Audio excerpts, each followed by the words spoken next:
سب پہ نظر اندر کی خبر۔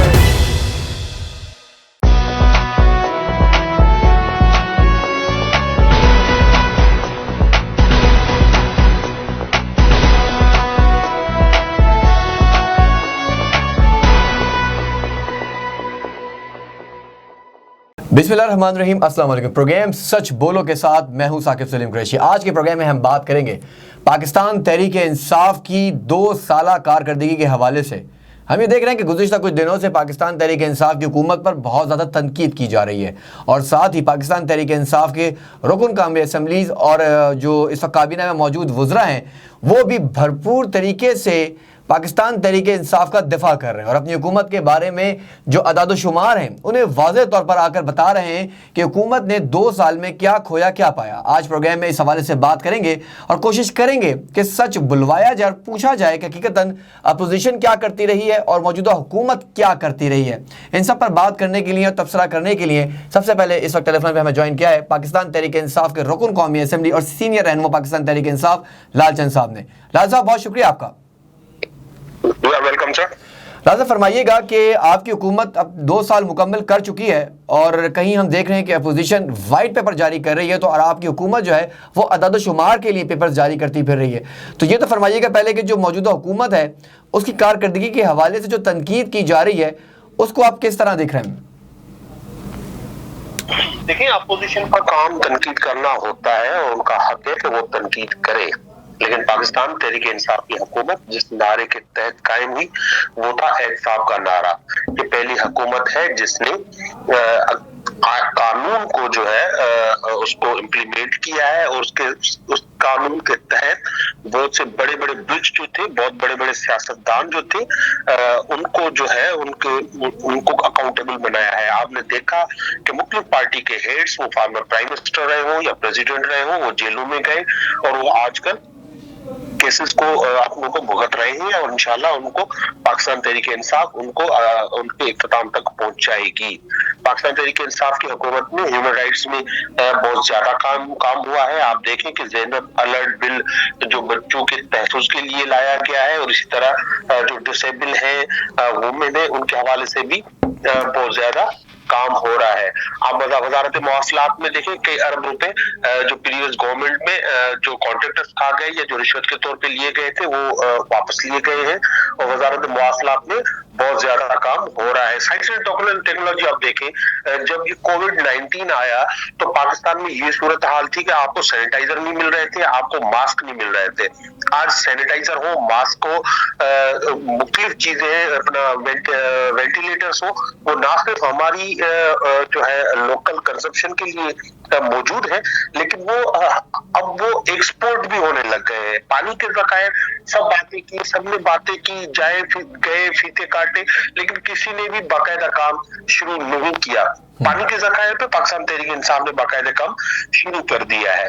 احساس پروگرام یہ وہ واحد پروگرام ہے جو پوری دنیا میں لارجسٹ قسم کا پروگرام ہے جس پہ اپوزیشن بھی تنقید نہیں کر سکتی، جس کے تھرو کروڑوں لوگوں کو، مستحق لوگوں کو ڈائریکٹ ان کو ہیلپ کی گئی ہے کیش میں۔ جی لال چند صاحب، آپ نے کشمیر کا آتے کشمیر جو اتنے کئی سالوں سے 70 سالوں سے کارپیٹ کے نیچے تھا، اس کو کوئی ڈسکس نہیں کر رہا تھا، وہ امریکن پریزیڈنٹ ڈونلڈ ٹرمپ سے لے کر اقوام متحدہ کی جو سیکورٹی کاؤنسل کی کمیٹی ہے وہ سمیت سب آج کل کشمیر کو ڈسکس کر رہے ہیں، اور کشمیر جو مقبوضہ کشمیر ہے انڈیا کے قبضے میں، جہاں پہ ہندوستان کی جو ہیومن رائٹس وائلیشن کر رہا ہے، وہ آج پوری دنیا میں اس کو ہائی لائٹ ہو گیا ہے۔ ان گنت کامیابیاں صرف 2 سالوں میں پاکستان تحریک انصاف کی حکومت نے وصول کی ہے، اور آپ دیکھیں یہ صرف 2 سال ہوئے ہیں، اور جس صورتحال میں پاکستان ملا تھا پاکستان تحریک انصاف کو، وہ انتہائی خطرناک صورتحال تھی۔ نہ صرف اس خطرناک صورتحال سے نکالا ہے، لیکن ترقی کی راہ پہ گامزن بھی کیا ہے۔ جی لال صاحب، جو باتیں آپ نے کی ہیں، اور ظاہر ہے ہم یہ دیکھ رہے ہیں کہ آپ کی حکومت اور آپ کے وزراء اور اراکین پارلیمنٹ جتنی بھی موجود ہیں تحریک انصاف میں، وہ سارے دفاع کر رہے ہیں حکومت کی پرفارمنس کے حوالے سے، لیکن اپوزیشن جو دعوے کر رہی ہے اور جو تنقید کر رہی ہے وہ ایک حد تک ہمیں نظر بھی آ رہا ہے کہ عوام بھی تھوڑی سی خوش نظر نہیں آ رہی کچھ کارکردگی کے حوالے سے، جن کا ذکر آپ نے کیا۔ تو اپوزیشن کی تنقید کرتی نظر آتی ہے کہ احساس پروگرام جو ہے اس کو صرف نام تبدیل کیا گیا بے نظیر انکم سپورٹ پروگرام کا. اگر اسے اوپر چلے جائیں تو ہم یہ دیکھ رہے ہیں کہ اپوزیشن تنقید کرتی ہے کہ جب آپ بات کرتے ہیں L1 منصوبے کے حوالے سے بھی جو ریلوے کا ہے وہ بھی منصوبہ مسلم لیگ نون کی حکومت نے شروع کیا. کہا جا رہا ہے کہ جی صرف تختیاں ناموں پہ تبدیل کی جا رہی ہیں. اگر ان سب کا موازنہ کیا جائے تو حقیقت اس کے برعکس نظر آتی ہے. کس طرح کیا کہیں گے آپ؟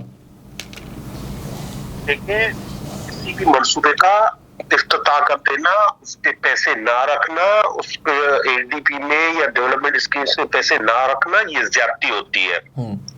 مختلف جو حکومتیں رہی ہیں انہوں نے صرف اعلانات کیے اور انہوں نے اس پہ کام نہیں کروایا. اب احساس فوامی آپ لے لیں, وہ آپ احساس فوام کی بات کر رہے ہیں. احساس فوام میں پاکستان تحریک انصاف کی حکومت کے دوران 8 لاکھ ایسے افراد کو بے نقاب کر دیا گیا ہے جو حقدار نہیں تھے, جن کی بیویاں 21 گریڈ کی آفیسرز تھی, ان کی بیویاں جو اس سے مستفید ہو رہی تھی. تو یہ کام تھے ان کے, یہ کام تھے. جس طرح سے انہوں نے قرضے لیے, جس طرح انہوں کو ملک کو ڈبو دیا قرضوں کے تلے, جس طرح انہوں نے قانون کی دھجیاں اڑائی, جس طرح انہوں نے چوری کی, جس طرح انہوں نے کرپشن کی. آپ دیکھیے پاکستان تحریک انصاف پہ کوئی کرپشن کا چارج نہیں ہے. اگر کوئی اسکینڈل آتا ہے تو پاکستان تحریک انصاف فوری طور پر اس پہ کمیشن بناتی ہے, اس پہ انکوائری کراتی ہے اور ان کی سزا کے لیے, ان پہ کیسز کے لیے لکھتی ہے. پاکستان تحریک انصاف ٹرانسپیرنسی میں یقین رکھتی ہے. آپ نے ٹرانسپیرنسی کی بات کی, آپ نے کرپشن کی بھی بات کی ہے, لیکن 2 سالوں میں جو کرپشنز کی کہانیاں یا اسکیمز کھولے بھی گئے, سب سے بڑا اسکینڈل جو اس وقت چلتا رہا وہ ہم نے دیکھا چینی کے حوالے سے, جس میں جہانگیر ترین صاحب کا نام بار آتا رہا ہے. اس حوالے سے بھی دیکھا کہ جہانگیر ترین صاحب ملک سے باہر چلے گئے. وہ انکوائری رپورٹس بھی ابھی تک منظر عام پر نہیں آ رہی ہیں, نہ یہ بتایا جا رہا ہے کہ اب کس طرح کی تحقیقات آگے بڑھائی جائیں گی, جس پر آپ پر بہت زیادہ تنقید کی جا رہی ہے کہ یک طرفہ صرف جو ہے وہ سیاسی پولیٹیکل انجینئرنگ کی جا رہی ہے. کیا کہیے گا؟ لیکن یہ شوگر کمیشن رپورٹ پہ ہائی کورٹس کے مختلف فیصلے بھی آ چکے ہیں, اور سندھ ہائی کورٹ کا ایک فیصلہ آیا ہے تو اسلام آباد ہائی کورٹ کا دوسرا فیصلہ آیا ہے. باہر جانے جہانگیر ترین کے باہر جانے کی حد تک اگر بات ہے تو نواز شریف صاحب بھی باہر گئے ہوئے ہیں, صرف جہانگیر ترین باہر نہیں گئے ہیں. لیکن ان کے باہر جانے سے یا نہ جانے سے کوئی فرق نہیں پڑتا. جن کے خلاف یہ الزامات ہیں کرپشن کے, ان کے خلاف یہ انکوائری ہوئی ہے, ان کے خلاف کمیشن بیٹھے ہیں, اور ان کے لیے کیبنٹ نے فیصلہ کر کے کنسرن ڈپارٹمنٹس کو ان کے خلاف قانونی کارروائی کے لیے لکھ دیا گیا ہے. وہ آج نہیں تو کل وہ قانون اپنے طریقے سے اپنے اسپیڈ سے کام کرتا ہے, اور انشاءاللہ ان کے خلاف کارروائیاں یقینی طور پہ ہوں گی. چلیں, بڑی زبردست آپ نے بات کی کہ ظاہر ہے قانون اپنا راستہ خود بناتا ہے. تھوڑی سی ذرا پبلک سیکٹر کی ہم بات کر لیتے ہیں. ہم یہ دیکھ رہے ہیں کہ جن لوگوں نے تحریک انصاف حکومت کو ووٹ دیا اور بڑے دعووں کے بعد ہم نے دیکھا ہے کہ پاکستان تحریک انصاف کی حکومت اقتدار میں آئی ہے, لیکن جو نیچے ریلیف ملنا چاہیے تھا وہ ریلیف عوام کو منتقل نہیں ہو پا رہا ہے. جو سبسڈیز دی جا رہی ہیں اس میں ہم یہ دیکھ رہے ہیں کہ پبلک سیکٹرز میں جو ڈپارٹمنٹس ہیں وہاں پہ وہ لوگ انوالو ہیں, وہ کرپشن کر رہے ہیں ڈائریکٹلی. عمران خان صاحب اس پر ایکشن بھی لے رہے ہیں, وہ اور بات, لیکن اب تک اس پر بھی انکوائریز چل رہی ہیں. لیکن جو نچلے لیول پر لوگ ہیں وہ بڑے پریشان ہیں, جاب لیس, بے روزگاریاں بڑھتی جا رہی ہیں, لوگ بے گھر ہیں جس سے تجاوزات کے خلاف آپریشنز کیے گئے. ان سب کو کس طرح ریلیف ملے گا, کیسے جابز ملیں گی, انڈسٹریز کب لگنا شروع ہوں گی؟ اب لگ تو یہ رہا ہے کہ عمران خان صاحب نے ایک لمبے سیٹ اپ کے اوپر اور وکٹ کے اوپر اب جم گئے ہیں. اب وہ آگے لمبا کھیلنے کے مون اور لمبا کھیلیں گے بھی, لیکن جو پویلین میں لوگ بیٹھے ہیں وہ اب اس میچ سے ذرا پریشان نظر آ رہے ہیں. اگر آپ کرکٹ میچز کی بات کر رہے ہیں تو کسی وقت بھی اس میں تبدیلی آ سکتی ہے, اور آخری بال گیند تک جو ہے میچ چلتا ہے. لیکن جہاں تک آپ نے بات کی بے روزگاری کی, تو آج پوری دنیا اس بات کی تائید کر رہی ہے کہ پاکستان میں ہاؤسنگ کنسٹرکشن کا جو شعبہ ہے وہ تیزی سے ترقی کر رہا ہے, اور اس کی وجہ سے کئی انڈسٹریز چل پڑی ہیں اور اس میں جاب کریشن ہونا شروع ہو گئی ہے. ڈیفینیٹلی کرپشن خاتمے کا ہمارا نعرہ ہے, لیکن وہ ختم نہیں ہوئی ہے. اس کے لیے ہم نے جو نچلی سطح تک پرائم منسٹر پورٹل انٹروڈیوس کیا ہوا ہے کہ اگر کسی بھی شہری کو کوئی شکایت ہو تو وہ اس پہ اپنی شکایت درج کر سکتا ہے. یہ عمران خان اکیلے کا کام نہیں ہے, یہ پاکستان تحریک انصاف اکیلے کا کام نہیں ہے, یہ